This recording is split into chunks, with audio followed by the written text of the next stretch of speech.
Praise the lord. మన ప్రభువైన యేసుక్రీస్తు నామములో మీకు అందరికీ వందనాలు, శుభములు. ఈరోజు దేవుని వాగ్దానము కీర్తన గ్రంథము 145వ అధ్యాయము 19వ వచనం. తన యందు భయభక్తులు గల వారి కోరిక ఆయన నెరవేర్చును. ప్రియదేవుని బిడ్డలారా, దేవుని వాక్యం తెలియజేయబడతా ఉంది.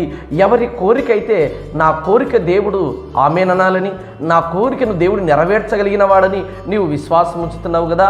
అయితే దేవుడు తన కోరికను తెలియజేస్తుంటున్నాడు. ఎవరైతే దేవుని యందు భయభక్తులు కలిగి ఉంటున్నారో వారి యొక్క కోరికను దేవుడు ఖచ్చితంగా నెరవేర్చగలిగిన వాడిగా అంటున్నాడు. నిజంగా నీ కోరిక నెరవేర్చబడాలని ఆశ ఉంటే సరిపోదు. దేవుని యందు మొట్టమొదటిగా భయం, రెండవది భక్తి. ప్రియదేవుని బిడ్డలారా, దేవుని యందు ఎవరైతే భయభక్తులు కలిగి ఉంటారో వాడు ధన్యుడు అని లేఖన వాక్యం తెలియజేయబడతా ఉంది కదా. ఇదిగో చూడండి, దేవుని వాక్యంలో మనం ఆలోచన చేస్తే మొదటి సమూయేలు గ్రంథము 1వ అధ్యాయము 10వ వచనం. బహు దుఃఖాక్రాంతురాలై వచ్చి యెహోవా సన్నిధిని ప్రార్థన చేయుచు బహుగా ఏడ్చుచు, సైన్యములకు అధిపతియగు యెహోవా, నీ సేవకురాలైన నాకు కలిగి ఉన్న శ్రమను చూచి నీ సేవకురాలైన నన్ను మరొక జ్ఞాపకము చేసుకొని నీ సేవకురాలైన నాకు మగపిల్లను దయచేసినెడలా వాని తల మీదికి క్షారపు కత్తి ఎన్నటికి రానియక వాడు బ్రతుకు దినములన్నిటిని నేను వానిని యెహోవాకు నీకు అప్పగింతునని మొక్కుబడి చేసుకొని కొనెను. ప్రియదేవుని బిడ్డలారా, మరి దేవుని మందిరంలోకి వెళ్ళినటువంటి హన్న దేవుని దగ్గర ప్రార్థన చేస్తూ ఉంటున్నది. నిజంగా ఏమని ప్రార్థన చేస్తుందంటే, అయ్యా, అనేక మంది జీవితంలో చక్కటి సంతానం ఉంది, నాతో పాటు నా యొక్క భర్త యొక్క పెనిమిటైనటువంటి తన భార్య కూడా ఉన్నది, ఆమెకు కూడా చక్కటి బిడ్డలు ఉన్నారు, కానీ నేనే గొడ్రాలుగా మిగిలిపోయాను, నాకు సంతానమే లేదు ప్రభువా అని ఆమె కోరికను దేవుని దగ్గర తెలియజేస్తూ ఉంది. ఎంతగానో వేదన పడుతూ, ఎంతగానో కన్నీళ్లు విడుస్తూ, బహు దుఃఖాక్రాంతురాలై ఎంతగానో వేదన పడుతూ ఉందంట. అయితే అక్కడ ఉన్నటువంటి ఆమె కన్నీళ్ళు, ఆమె ప్రార్థన, నిజంగా ప్రభు దగ్గర మోకరించి ప్రార్థన చేస్తూ ఆమె కోరికను దేవునికి తెలియజేస్తుంటున్నప్పుడు ఆమె పెదవులు కదిలించబడుతున్నాయి, కానీ ఆమె పెదవుల నుంచి ఏ ఒక్క మాట కూడా బయటికి రాకోకుండా, శబ్దముగా రాకుండా ఉంటుంది.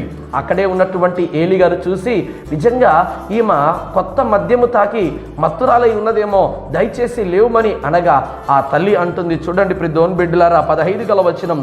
హన్న, అది కాదు నా ఏలినవాడా, నేను మనోదుఖము గలదానై ఉన్నాను, నేను ద్రాక్షారసమునైను మద్యమునైను పానము చేయలేదు, కానీ నా ఆత్మను యెహోవా సన్నిధిని కుమ్మరించుకొనుచున్నాను. ప్రియదేవుని బిడ్డలారా, దేవుని సన్నిధానములో ఆమె తన ఆత్మను కుమ్మరించి భయభక్తులు కలిగి దేవుని సన్నిధానములో ఆమె కోరికను దేవుని దగ్గర తెలియజేస్తూ ఉంది. అందుకే దేవుడు ఆమెను దీవించి ఆశీర్వదించి చక్కటి కుమారునిచ్చారు. ఆయనే సమూయేలు గారు. సమూయేలు గారు ఎంత గొప్పగా దీవించబడ్డారు, ఆశీర్వదించబడ్డారు. ఆ భయభక్తులు కలిగినటువంటి ఆ తల్లి యొక్క ప్రార్థన దేవుడు అంగీకరించి ఆమెనని ఒక చక్కటి కుమారుని అనుగ్రహించారు. ఆయనే సమూయేలు గారు. సమూయేలు సౌలు గారిని అభిషేకించిన వ్యక్తి, అదే రీతిగా దావీదు గారిని అభిషేకించినటువంటి గొప్ప వ్యక్తి కదా. ఈరోజు మనం ఆలోచన చేస్తే, నీవు నీ కోరికను నెరవేర్చుకోవాలంటే మొట్టమొదటిగా నీకు కావాల్సింది తగ్గింపు కలిగిన జీవితం. దేవుని దగ్గర నీకేమి కోరుకుంటున్నావో ఆ కోరికను దేవుని యందు భయభక్తులు కలిగి ప్రభు దగ్గర అడుగుట నీవు నేర్చుకోవాలి. అడిగే విధానం ప్రభు దాసురాలిగా నిన్ను నువ్వు తగ్గించగలిగి ప్రభు దగ్గర అడగగలిగితే దేవుడు తన వాక్యం తెలియజేస్తున్నాడు. ఎవరైతే భయభక్తులు కలిగి ఉంటున్నారో దేవుడు వారి కోరికను నెరవేర్చువాడిగా ఉంటున్నాడంట.